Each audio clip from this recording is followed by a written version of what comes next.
with Meghan Markle and Prince Harry, when a lot of people don't realise is they're their own worst enemies. As we said to you time and time again, they do things that are not only detrimental to their own brand, but make a mockery of the things that they're apparently striking out for.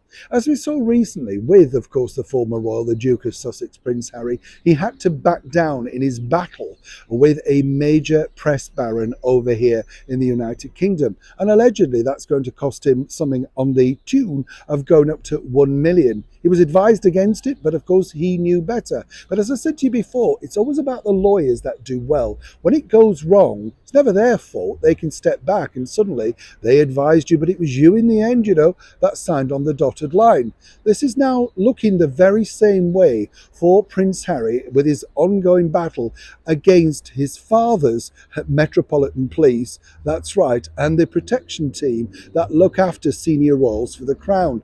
As ever, let me explain. Good to see you today. I hope you're keeping well. Whatever you're doing, keep safe and warm. And as we're edging towards the end of another month, I can't believe it. Can you? What's happened to January 2024? Was it good for you? I know everywhere in the world, of course, we've got the problems, haven't we, with people, floods and all that sort of stuff. It's terrible what the world is in at the moment. But hopefully in our side of the world, at least, we're going to edge towards spring. If, of course, you're over in Australia, I know you've been baking over there, but, let's hope it subsided a little bit and a little bit more bearable. Wherever you are in the world, do let me know what the weather's like with you. It's always good to know. I know some of you delightfully telling me you're having drinks on a beach. Oh, you cruel tongues, haven't you?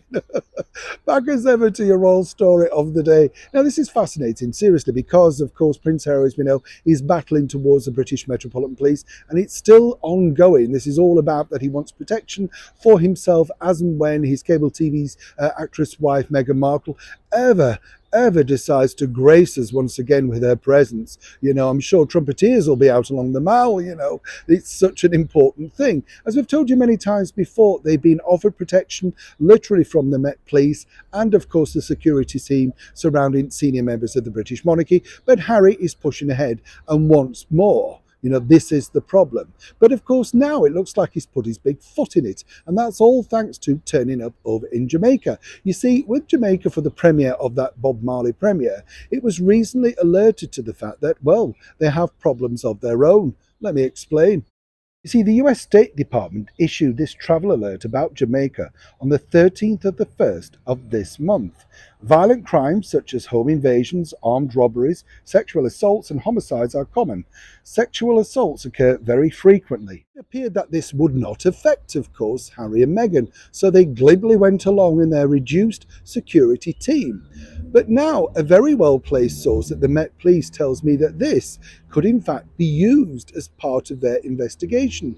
If Harry could literally go halfway around the world with no problem without the assistance of the British Metropolitan Police or indeed the Crown protection, then why does he need it when he returns back here to the United Kingdom, a far safer place? You see where this is going? And many people actually now believe that Harry could, well, in fact, be making the same mistake that he did with the Mail Online, the Daily Mail, and of course, the Sunday Mail. The problem for Harry now is whoever is advising him truly is going to cost him a lot of money. But Harry's biggest fault is literally going to a country where apparently it's crime infested. And for him, he would need security. Over here, where we're not as bad as that. You see how the picture flakes out now?